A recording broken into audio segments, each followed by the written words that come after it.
Welcome to the Politics Guys, a place for bipartisan, rational, and civil debate on American politics and policy. I'm Will Miller, political scientist now employed as an associate vice president with Campus Labs, and with me today is Michael Baranowski, a political scientist at Northern Kentucky University. How are you doing today, Mike? I'm doing okay. Will, how about yourself? I'm doing pretty well. It's been obviously a pretty busy week, so it should be a fun show today for us. Yeah, absolutely. But before we get to that, I realized for a while now in the show, actually from the very beginning, for some reason I made this bizarre decision to thank all of our new supporters and do that kind of stuff, like right in the middle of the show. And I thought, why exactly did I do that? Honestly, I don't know. I must have had a reason at the time, but I was thinking it probably would make more sense and be better to everyone listening if we did that at the beginning so it doesn't break up the flow of what we're doing. So that's what I thought we'd start doing today, if that's okay with you, Will. That sounds perfect to me. Yeah, and listeners, if you don't like that, if you prefer the other way, let us know. Happy to do it either way. But for today, here's what we'll do. We'll do it right at the beginning. And so, ever since I announced that 100 patron drive, well, you folks have just responded in a great way. Been so appreciative. And this last week, we've had Andrew, Eric, Paul, Mark, Will, Francois, John, and Scott all become new patrons. We've had a number of people increase their pledge amounts: Dakota, Brian, and Amanda. We've had two new one-time generous supporters on PayPal, Vincent and John. And it's just the response has just been really overwhelming and gratifying. And we had a lot of great responses as well. Eric wrote in to say, to prove I am a lover and not a fighter, I've just become a Patreon supporter. I really like that. And our anonymous, we had one anonymous supporter. He said, had a suggestion actually for us. Well, he said, I'm not sure if other listeners have requested this, but I'm definitely interested in hearing all about hosts' favorite, most influential books. I like when you guys go over what you're reading right now, but those tend to be less timeless. And it'd be interesting just to see what most influenced all of your views, whether that's on the website, in a podcast, or a patron page for supporters only. I think it'd be valuable to have, and maybe a couple of sentences explaining why you like the work and how it was influential to you as well. And well, I thought about that. That's a really great idea. I think that'd be kind of fun to put together and interesting for listeners as well. So I don't know. Would you begin to do something like that? Oh, absolutely. Funny. So As soon as you made the note, I'm sitting here in my head starting to think through what my list would look yeah, like. exactly. So that's a great idea, and I have that on the to-do list. It will happen at some point in the hopefully not too distant future. So thanks so much for that suggestion. We really do appreciate it. Let's see here. Vincent, another new supporter, said, during a visit from my parents, I shared some of my favorite podcasts, yours among them. About 5 minutes into a Politics Guys episode, my far, far left mother began shouting at Jay. Struck me as evidence of why this balanced content is needed. I've had that experience of shouting at Jay myself a little bit. Hopefully not too much. But anyway, we actually had a new supporter named, well, Will, not you, Will, but Will wrote in to say, I love the show and I listen to every episode. I've searched for, read, and listened to many other political commentaries, and you guys are by far my best and my favorite. You guys are one of the few political outlets that maintains informational, educational, and bipartisan discussion. I love listening to the show and want to thank you guys for helping me stay informed, to become more educated in politics and government from all sides, and from keeping my faith alive in effective, peaceful politics. I just thought it was really nice, kind of gets at what we're exactly trying to do. And so thanks so much, Will.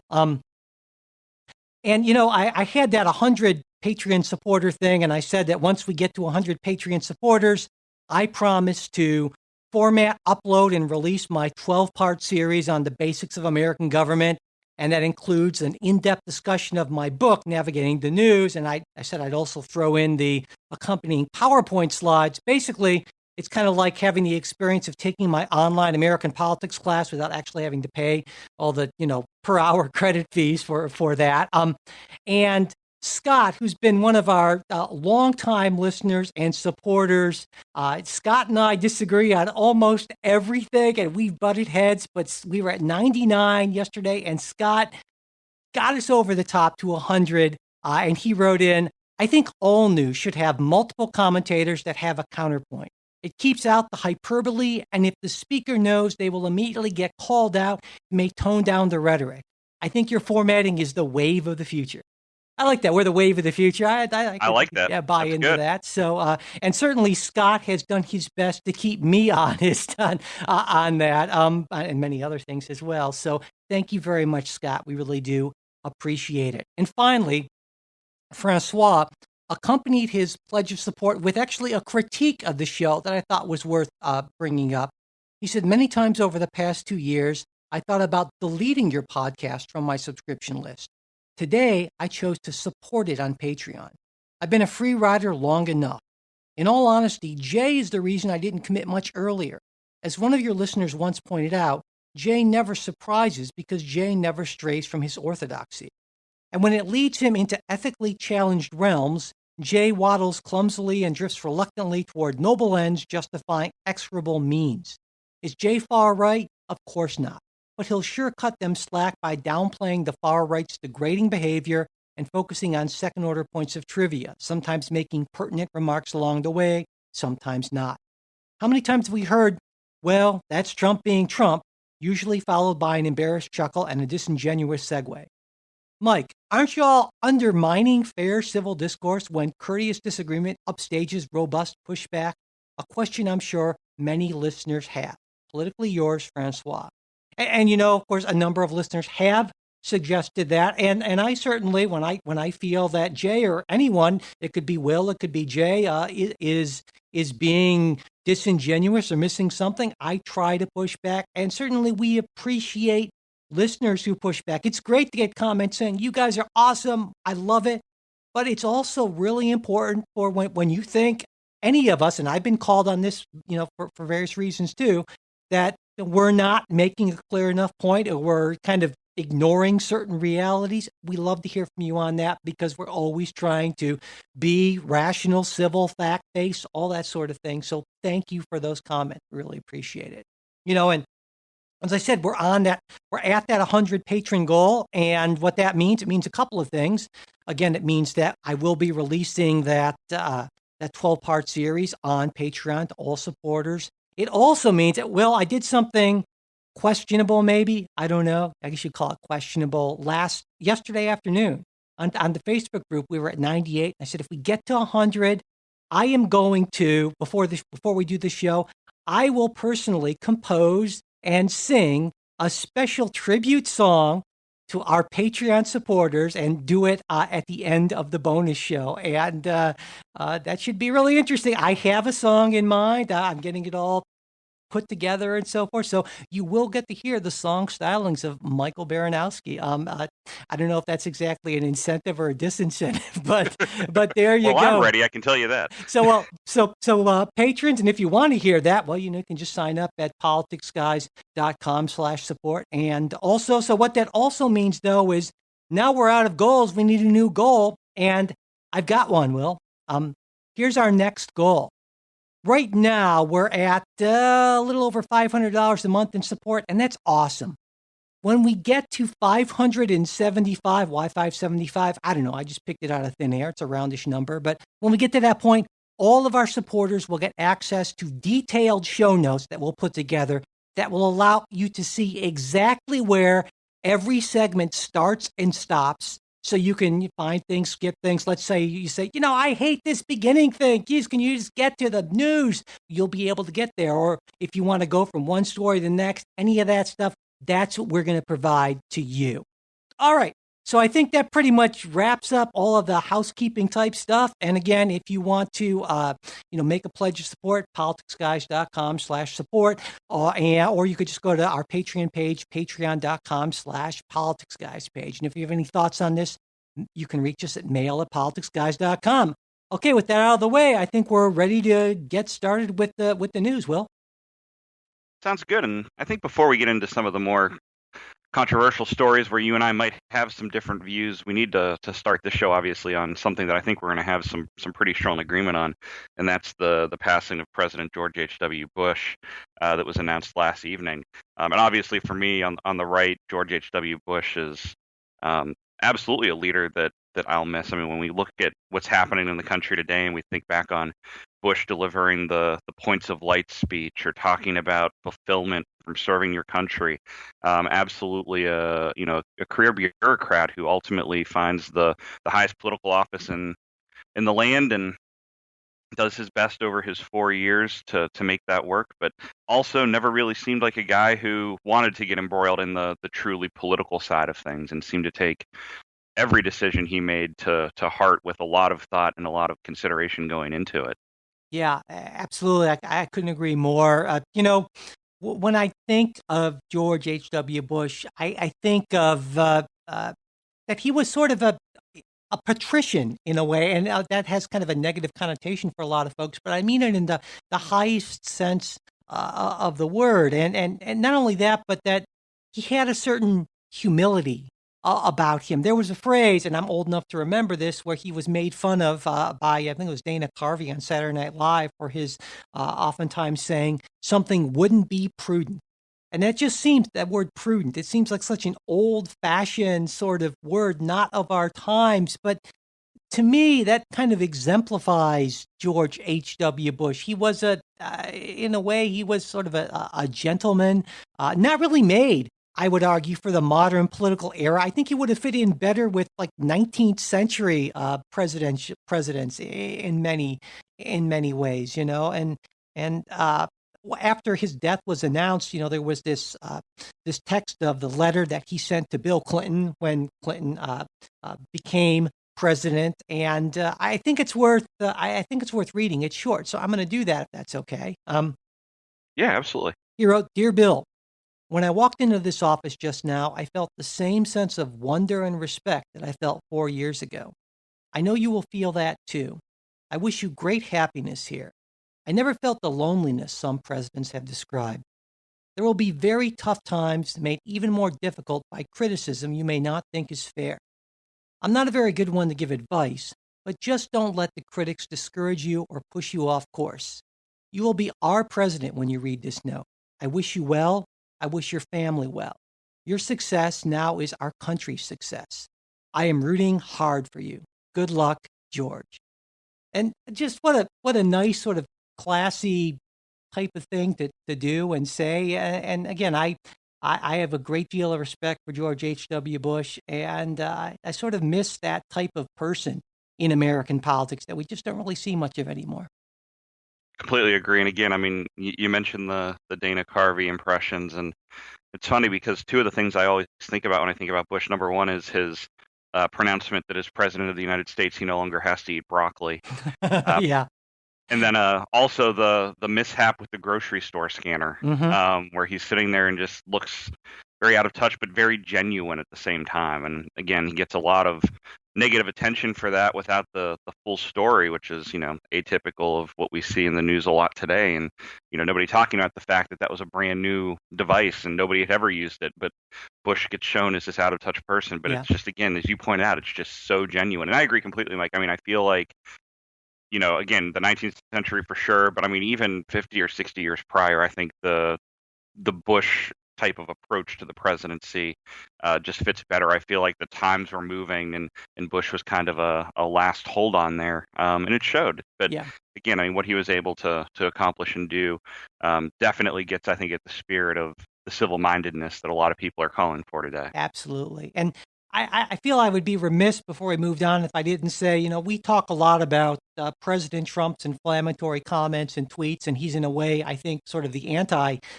George H.W. Bush. But I think it's important to give credit where credit is due, and the official White House statement, as well as President Trump's own personal tweet on this, were very nice and classy, and they were not at all the sort of narcissistic, aren't I great sort of things. And I give President Trump credit for responding, I think, in a very presidential way to the death of one of his predecessors. Good for you, President Trump. Absolutely. Well, speaking of Trump and switching gears from civil-mindedness, probably our first story to talk about today would be our recent developments with Michael Cohen, Trump's personal attorney, who earlier this week pled guilty in federal court to a charge from the Mueller investigation. And again, basically, this came down to him previously stating that talks about a Trump Tower project in Moscow had ended in January of 2016, prior to the Iowa caucuses, and that has since changed. And again, in the plea this week, he made it very clear that he was doing this out of consistency with Trump's messaging, consistency with loyalty to President Trump. And again, not surprising given that this is a guy who said at one point that he would take a bullet for the president. But now, obviously, we're having lots of conversations about what does this mean? What does this mean about where the Mueller investigation stands? What does this mean about Trump's connections? What ends up being the next steps and how Trump's responded? So, Mike, what do you think about Cohen and his change on this plea? Well, I mean, in a way, it doesn't surprise me. The president has surrounded himself with a lot of what I would call low character people, and when push comes to shove, I think it's every person for himself. And but I guess the bigger question I have is, what does this mean exactly for the investigation? And it seems to me that the crux of the charges is essentially that Cohen lied to Congress about this Trump deal with a potential hotel or property in Moscow, and that's a problem for Cohen. But the president pointed out that, well, even if we were doing this, and so what, that it's not actually illegal. I misled the public, but there's that I didn't do anything illegal, and I think he's right about that, certainly. And again, it kind of gets back to my sort of sense about this entire investigation. I think that President Trump is an incredibly shady guy. I think that he's done a tremendous number of unethical things. But I think that probably when in the final analysis, we're not going to find the sort of direct illegality, the direct sort of things that would be enough to get us to impeachment and removal. So that's kind of my big scale view of this. But also, I should say, almost everyone with the Mueller investigation is focusing on President Trump, and that's understandable. I mean, but to me, it's taken on this sort of sense where the narrative is that Mueller is Ahab, and he's kind of just relentlessly obsessing over this great white whale that is Donald Trump. And that's certainly the most dramatic and sensationalist way of framing it, but I don't know that I entirely buy that. And so what I did is I went back to the charge that Mueller was given by Rod Rosenstein in May of 2017. And if you read that charge, it says that he's authorized to investigate any links and or coordination between the Russian government and individuals associated with the campaign of President Donald Trump. And, that's not just Donald Trump. This isn't a get Donald Trump thing. This is to investigate this collusion, coordination. And maybe I'm wrong, but I think in the end, there's not going to be that the Mueller investigation is not going to find any direct collusion between the president and Russia, because there are all these intermediaries. Now, what did the president know and when did he know it? And kind of the terms of the famous phrase, I don't think we're ever going to know definitively speaking. It's going to be this kind of he said sort of thing, and there's not going to be enough to justifiably remove the president. That's my sense. Yeah, and I completely agree with you, Mike. There's part of me that, as I hear about the Mueller investigation as the weeks go on, I've just hit a point where I just don't care. And it's not that I don't care about the illegality. It's not that I don't find some of these actions concerning. But I'm at a point where even, for people that don't like Trump and don't want to see Trump in power, focusing in on this is not the way to do it. Because I think you're right. I think we're at a point where this has become a divisive issue. The people who support Trump and don't care for the Mueller investigation are not going to care what the report says. It will be twisted and turned into what they need it to be for their side and to feel vindicated by what comes out of it. And as a result, I feel like a lot of things that people could possibly use against Trump in a more meaningful way, if we think about it from a campaign perspective, thinking about 2020, goes by the wayside. Which, again, is somebody on the right. I mean, it doesn't bother me that the focal point is being kind of put on something that is not, like you said, I think actionable. I mean, even if something comes out of this report, do they have the votes? Probably not, especially not in the Senate at this point, unless there's some smoking gun. But I don't feel like this is a Watergate where it's all going to eventually crumble back to Trump. Yeah. Whether he's involved or not in that directly, I just don't see it as, I think Trump has done a better job of isolating himself with folks like Cohen than Nixon did. And again, I think ultimately we see that in Trump's responses. There's a lot of conversation going on right now that basically Cohen, he took the plea deal. It has nothing to do with the Trump organization, and that ultimately he's trying to get a reduced sentence. And I can't fault Cohen for that whatsoever. But the idea that this is the beginning of the downfall of Trump's presidency, I just can't buy that at this point because, like you, by the time anything comes out and whatever does come out, I feel like everybody has already decided where they stand on it, regardless of what that final report reads like. Yeah, I agree. And, I know that many of my friends on the left want President Trump out. Hey, I want him out too.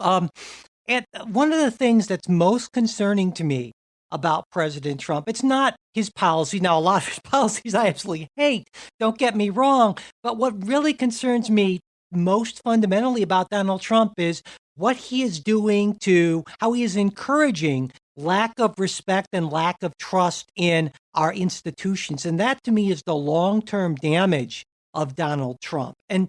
But then again, elections are one of these key institutions. And so for me, it's difficult for me to get on board with a majority of members of the House and 2/3 of senators impeaching and removing a president who won nearly 63 million votes, 304 electoral votes, unless there is just absolutely compelling evidence. And I would say the same, I'd like to believe I would say the same thing, whether it's a Democratic or a Republican president. That's not something you should do lightly. And hey, if the Mueller investigation comes out with some sort of a smoking gun for evidence, I absolutely will say he should be impeached and removed. But absent that, elections are, that overturning the will of the people, as misguided as I may think it is, that's a big, big deal. There's not much more that's a bigger deal than that. And so as much as I find Donald Trump to be a repugnant human being, I have too much respect for our institutions to kind of use them in that sort of way without really, really compelling evidence. And I think the key there too, Mike, is it's not just that Trump had that much support, but this hasn't been a smoke and mirrors show. The Donald Trump who got elected is the same Donald Trump now. Yeah. This isn't behavior that changed after the campaign. This is what people voted for. Mm-hmm. And I think that goes into it as well, where, it's absolutely true. And I'm with you. My bigger concerns with Trump are definitely on what are the long-term impacts. But I think part of what's hard for a lot of voters, a lot of political scientists, a lot of citizens to think through is we've never really had a president be this direct and blunt, and we don't know how to frame and think about that. Because I'm with you in terms of I'm more concerned about the long-term value impact than the long-term policy impact. Yeah, absolutely. Very much in the Democratic bargain. But again, when I look at things like Adam Schiff coming into the House Intelligence Committee and just over and over and over saying they're going to go after Trump in all these ways, again, if we think about it from an election standpoint and a wanting to have trust in institutions standpoint, we can't have institutions making things look like personal witch hunts when there are policy ways to sway the election in 2 years. Focusing on those values, focusing on the policies that the left doesn't care for with Trump. Hitting on those is a much different argument than saying we're going to dig into his tax records, we're going to call everybody in the world before the House and try to find a smoking gun that may or may not exist. That doesn't help that process either.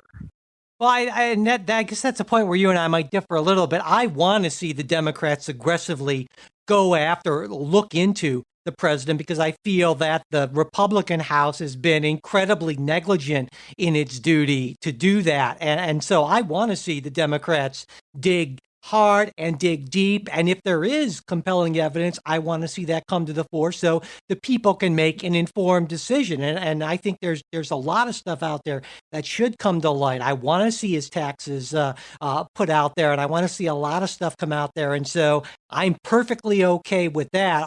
Where I draw the line is, bring forth the evidence. Certainly, absolutely dig deep and dig hard. But before you actually impeach and remove, make sure that these things are come to the level of being severe enough to overturn the will of the people.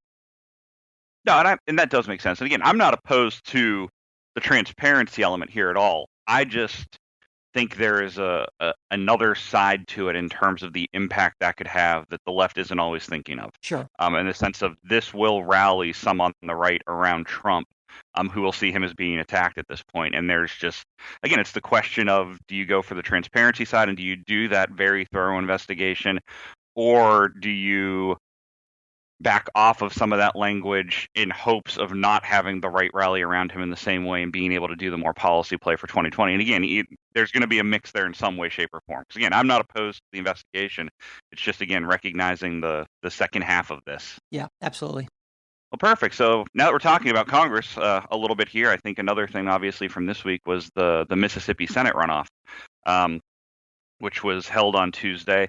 And obviously what we saw there was Cindy Hyde-Smith, I would say, escape in some ways over Mike Espy in the runoff, again, which did bring the GOP back to a 53-47 majority. And obviously this was a very, very interesting race. There were definitely some pretty clear racial undertones occurring, and a lot of analysis has actually sort of looked at, has this been the long-term history of Mississippi that's produced this result, or was it a lack of effort and mobilization by the left? But either way, it's been a much talked about election. So what are your thoughts on the Senate runoff, Mike?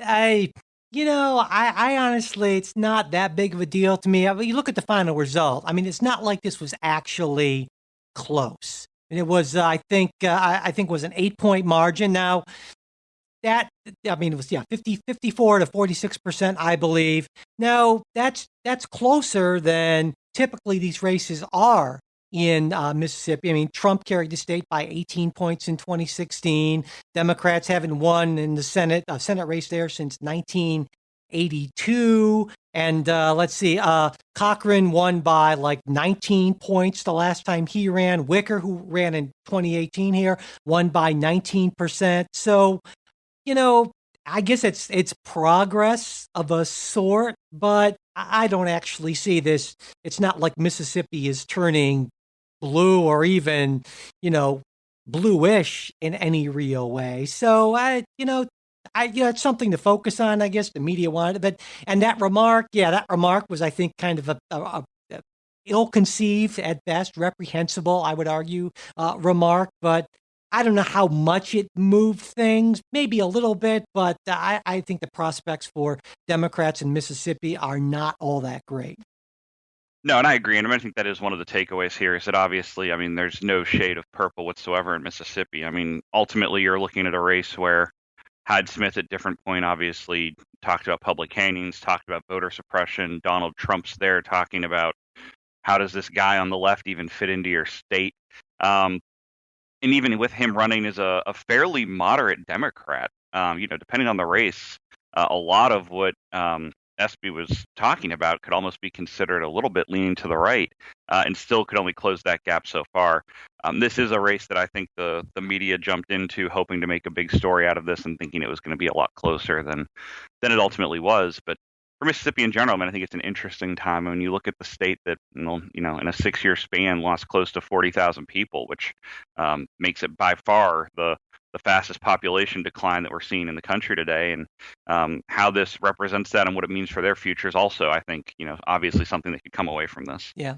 I had a couple of thoughts on this. A couple other thoughts on this is, number one, it might surprise a lot of listeners that Mississippi is not as strongly Republican as you might think. I mean, it's certainly deep red, but for instance, according to Gallup's polling, it's not even in the top 10 of strongest Republican states. And if you look at the Cook Political Report, which they do a partisan voting index, Mississippi is only the 18th most Republican state. And it's so, it is fairly red, but it's not by any means the reddest of red states. And a second thought I had is, this means now that we know for sure that the Republicans will have 53 seats going into 2019, so they're +2. And this is the reason why this matters. I've said before, this is the big deal for judicial confirmations, particularly. We just saw recently why that's going to matter a lot with when we had two Republican defections that sunk the Farr nomination. Tim Scott from South Carolina, who's the only black Republican senator, and the retiring Jeff Flake, who said that they couldn't support Farr because of some questionable issues about race. And so now in 2019, Farr probably would get confirmed. That's going to make it a lot easier for the administration and Senator and Mitch McConnell to push through further right, more extreme, controversial judges. Absolutely, and I think that is the bigger piece to this, is it is another Republican back in the Senate, and that's going to involve obviously now significantly more work to look for ways to stop the far right from getting who they want in the courts. But again, it comes back to the elections for me. That's what happens when we have these elections, and in 2 years they can swing that back. But that's going to need to be a concentrated effort, and I think parties need to do a better job of reminding voters of the impacts of things like, you're not just voting for a senator to represent you, they're going to vote on things like judicial nominees who could be on the bench for 70 years.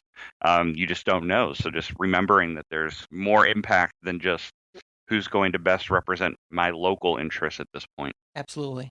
So another big piece of news this week, obviously, was General Motors Monday announcing that it was going to idle 5 factories in North America, in Lordstown, Ohio, Michigan, Maryland, and then one in Ontario, and cut about 14,000 to 15,000 jobs in an effort to trim costs. And it seems like a lot of this is obviously based on the fact that consumers are showing GM pretty clearly a preference for SUVs, for crossovers, not for the more compact sedan-style vehicles that have been sort of the bread and butter of GM for a while.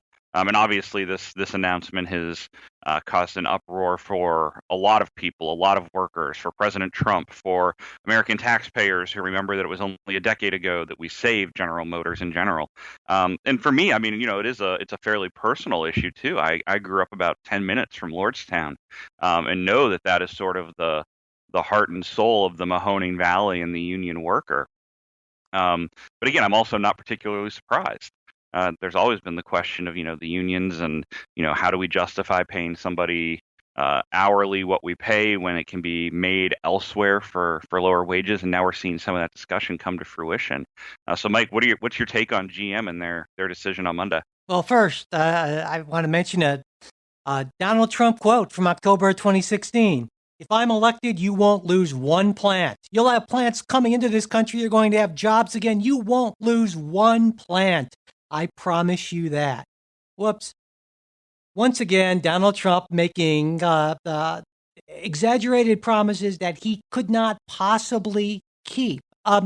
What occurs to me from this is that Donald Trump either doesn't understand how the economy works, or he does, and he doesn't mind lying to people about how the economy works. I mean, this idea that, well, now he's, threatening more tariffs in order to further support the industry. I mean, as part of the problem is that these are vehicles that there's just not enough demand for. And the idea that you can prop up your domestic economy through tariff barriers, that's just such a wrong-headed view of things, And in fact, GM suggested that the tariffs that he'd already put into place have cost them around $1 billion. And so, I mean, it just doesn't really boggle my mind. He's telling people what they want to hear, but I gotta believe that he's gotta know he has people telling him that this is absolutely going to give him the reverse of what he says he wants.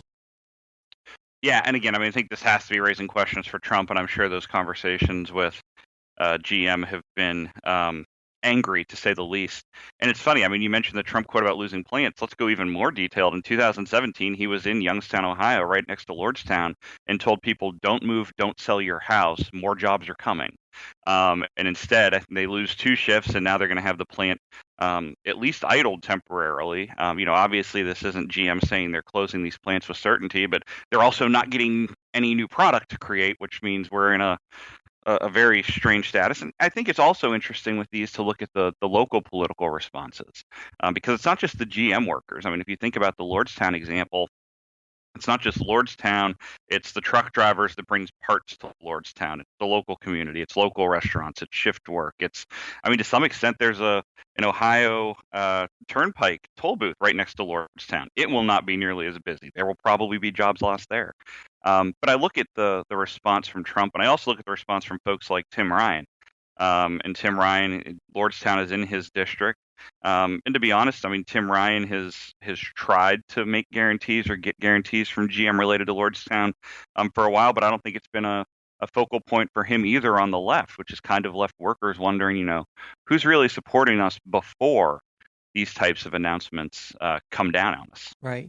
And some people have suggested that the larger picture is that, well, you look at the annualized rate of auto sales, it's down by 1 million since around this time last year. And the bigger picture here is we're in month 113 of an economic expansion. That's the second longest one since 1854, which is when records began being kept for that. I have to point out, being from the left, that the longest is 120 months from 91 to 2001, what we on the left sometimes like to call the Clinton boom. But the point is these things end.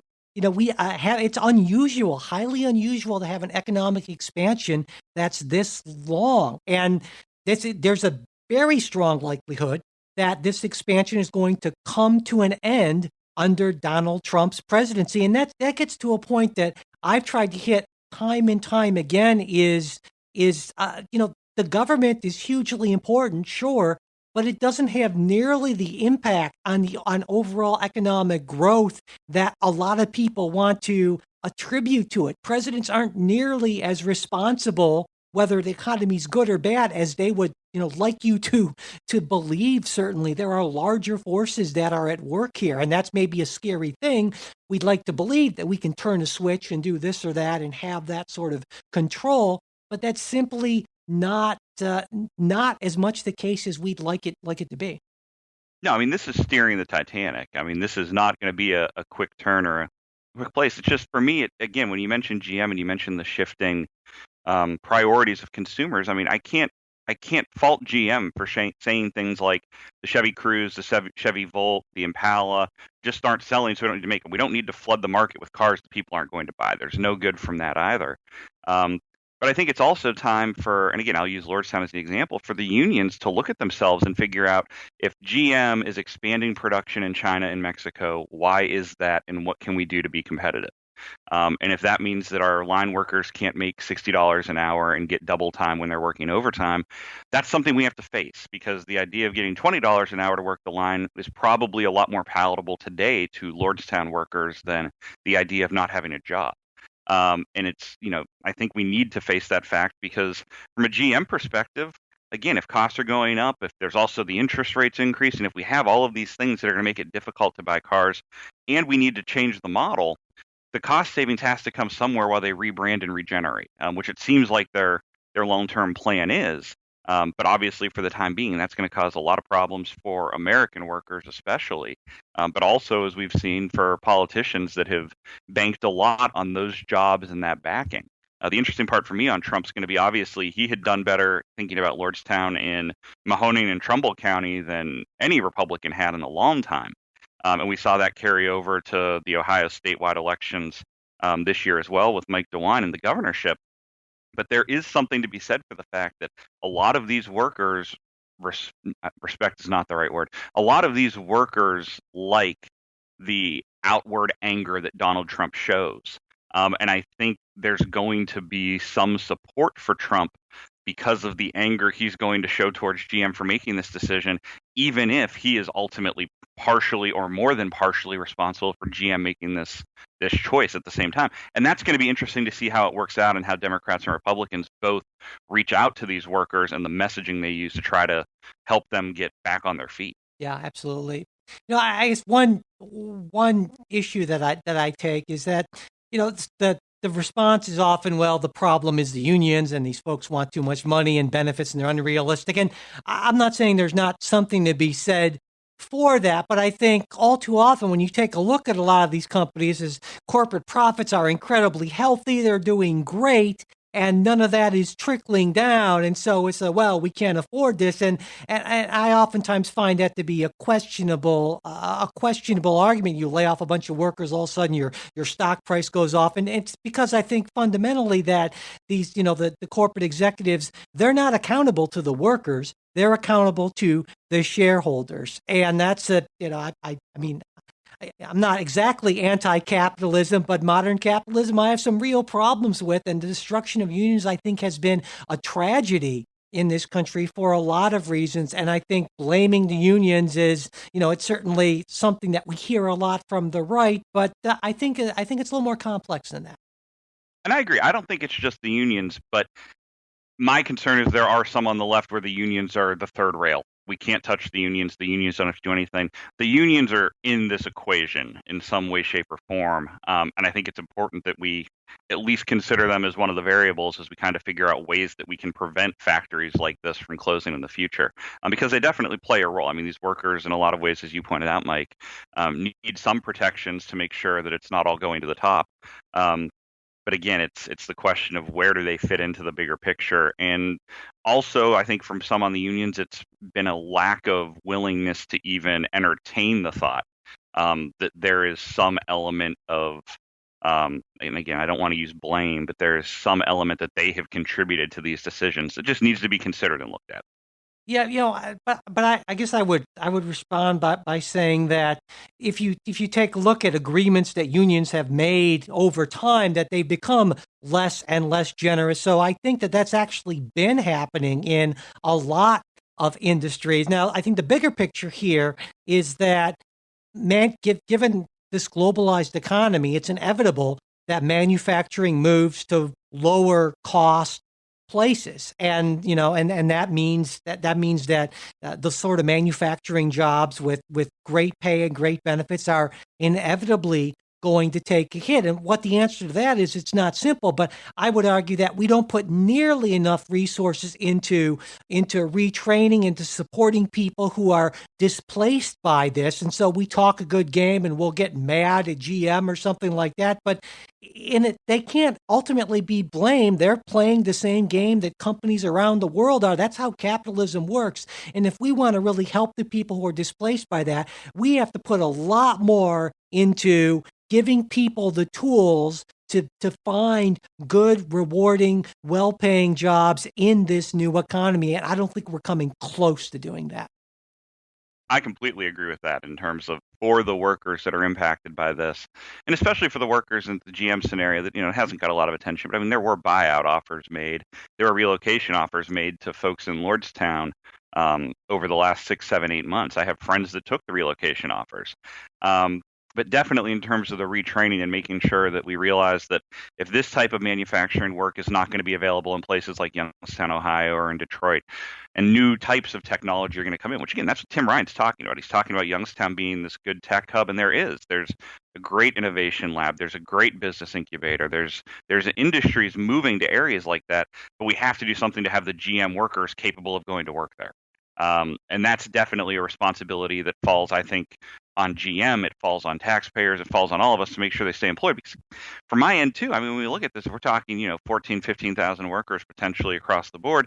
Those are 14 or 15,000 people that are not paying taxes at this point. So we need to get them back into work, meaningful work, give them that opportunity to provide for their families, and then figure out a way to do that that's obviously efficient and effective. Yeah, absolutely. And I say the way to do that is to invest in these people, and that's something that's sorely lacking. Absolutely. So again, as we talk about struggles of individuals, the last story from this week that really came across my radar is what happened Sunday at the San Diego border crossing. So obviously we know we have thousands of migrants from Central America. A lot of them are sitting in Tijuana in shelters waiting to get through the asylum process or attempt the asylum process, which could obviously take months or years in some cases. And we've seen some organized protests happening in these areas related to this, trying to force the U.S. to move a little more quickly through the migration process. And obviously on Sunday, one of these started as a peaceful protest and then turned not peaceful quickly. We had a group of several hundred migrants sort of rush the border. They overwhelmed the Mexican federal police officers. And obviously they were attempting to enter the United States, and in this case doing it illegally, which led to Customs and Border Protection shutting down south and northbound traffic in that area for between 6 and 7 hours, and then ultimately produce the image that's kind of going to become the representation of the plight of these migrants from Central America, with pictures of U.S. Border Patrol using tear gas, and then seeing a woman and a child that are being impacted by this. And obviously it's led to a whole new discussion and sort of upped the game and upped the discussion and seriousness related to immigration in the United States. So Mike, what's your take on what we see happening in Tijuana right now? Well, on the tear gas thing, which has been the focus of it, I'm probably going to take some heat for this view, but I tend to not have as much of a problem with it as a lot of folks on the left do. You know, I feel that some media on the left, like my favorite punching bag Vox, has sort of been very irresponsible in framing it as the tear gassing of children, as if these Border Patrol agents said, hey, look, there's a kid and a mother. Oh, shoot some tear gas over on them. Certainly, you know, it was a case where a lot of folks were storming the border. There were projectiles being thrown. Now, granted, they were, you know, the Border Patrol agents were had protection from that, but that was a serious situation, and I feel that was you could certainly question how much of that was needed to be done, but I don't think it was unreasonable on the face of it. And again, a lot of people are going to say, oh my God, how can you say that? But that's sort of my take on that. And that's the smaller issue, I think. I understand why the media focused on it. But to me, the bigger issue is this, is border officials say that they can process, you know, fewer than 100 asylum seekers a day there. And when you have like 8,000 or right around 8,000 people there waiting all at once, well, that's going to be a problem when they're in these temporary conditions, and you know, and so that to me is the real problem. What we need to do is we need more resources to be able to more quickly and efficiently process these asylum claims, and that's where we should be focusing on. And I don't disagree with that. From the bureaucratic standpoint, I mean, the idea that you're going to have to wait months or years is difficult, especially in these makeshift shelters. That's not ideal for anybody. But obviously, from a bureaucratic process here, there needs to be some check done. And again, I'm with you, Mike. I'm glad you said what you said. The tear gas part, to be honest, doesn't bother me. Again, the Vox side, some of the liberal media kind of saying that it was targeted at women and children. If that was the case, that would be concerning. But I look back, and again, it's not just the Obama administration that also used tear gas on the border, but Border Patrol for years, for decades, has been sitting there saying that if there's lawlessness in those types of efforts, that they'll use non-lethal responses like tear gas to try to break some of these groups from attempting to break through the border. But again, with you, I'm concerned about the asylum pace, but I'm also equally concerned about rushing through that process and allowing individuals in on asylum claims that don't have legitimate claims to asylum. And it puts us in that sticky situation between how can we be both as thorough as we need to be while also expediting this? Because again, my concern is if they don't have legitimate asylum claims and we do expedite and we deny asylum and turn people away, the response from media and from some citizens is going to be that we just blanket rejected everybody because that's what we wanted to do, regardless of the process. So I'm still trying to figure out how do we get the best of both of those worlds. Yeah, and that definitely is, I think, the crux of the problem. To me, the system that we had under the Obama administration was certainly imperfect, but I was okay with that, which essentially is you get people through as quickly as possible, and you allow them to go into the United States. And we have plenty of data saying that the vast majority of people do, in fact, come back for their hearings. Now, I think we're talking like somewhere in the low to, or mid 80%. And that means, sure, that there's like 15% or so of the people who don't come back. And that to me is a price I am willing to pay. I am okay with that. And plenty of people on the right aren't okay with that. And I get that. Now, secondly, it's reported that the Trump administration is trying to work with Mexico to have these folks wait in Mexico while their claims are being processed. Now, of course, to do that, that obviously requires Mexico's cooperation. And that imposes a pretty big cost on Mexico. I mean, this isn't a rich country we're talking about. I looked it up, they're number 70 in GDP per capita at around $9,300 per person. U.S. is obviously a much richer country. We can much more easily afford to absorb those costs. And I believe that the principle here is important enough to make the cost of doing that to be absolutely worth it. I want people to come in. I'm willing to give these people who are coming in, I think for the most part, just fleeing awful violence and oppression, the benefit of the doubt. And if a few folks who maybe aren't so great get through so that a whole bunch of folks, we can provide a better life for them, I am perfectly okay with that trade-off. And I guess my response to that is because I'm on the fence on the Obama policy. I'm not patently against the idea of letting people wait here. For me, the trade-off there comes from for the 15 to 20% that don't show up. Once they've been located, it should be zero tolerance and they should be deported immediately. Where if you're not following the policies and we're giving you that opportunity. And as for the Mexico side, I agree with you where this is difficult for Mexico to sustain, obviously, and the idea of asking them to hold these folks while we take our jolly old time kind of working through a process is going to be difficult for them. But it also raises the question to me on some grounds of, so why is Mexico letting everybody in without knowing if they can actually sustain it too? So, I mean, I get that part, but I also look at saying, well, Mexico welcomed the caravan into the country, not knowing if they would get to the United States. And obviously this week with the U.S., Canada, and Mexico working on trade, I'm sure that some of these discussions came up or will come up with the new Mexican president. But yeah, like you said, for the individuals, that's who I feel bad for. I mean, when they show the picture, even if I'm not completely opposed to the tear gas in situations where they need to break a crowd, there's still something when we talk about globalization about seeing a young child wearing a Frozen shirt being tear gassed by Sure. the American Absolutely. Border Patrol. Absolutely. That raises, again, value questions more than policy questions as well. Yeah, no question. The one final point I want to make on that is, of course, there is a pretty significant economic cost of closing the border. It was briefly closed in that area. Estimates I've seen between $10 and $15 million per day in Southern California. So this has some very real effects on businesses in that area because I have never lived right on the border, but that's oftentimes businesses and people and commerce, that flows back and forth on a pretty regular basis. And so this is not a no-cost, simple kind of thing that doesn't have some very important ramifications. Absolutely. And I mean, I think that's that will be the interesting part. And I think to some degree, that is where we might see movement is if we get to a point where that border is having to continually be shut down, because again, closing that border for 6 hours is a big deal. Yeah. Especially, and again, any border that would be a big deal, but especially from U.S. interest, that border in particular. So I think that's definitely something that we'll see discussed as we move forward. All right, well, that's it for this episode, everybody. Thanks for listening. We hope you like what you heard. Listener support, as Mike mentioned at the beginning, is obviously what keeps the show going, and we truly appreciate it. So obviously, you can subscribe to the show, which also helps us. So does sharing episodes, and it's easy to do in your podcast app. There's the share symbol. Just go ahead and share that.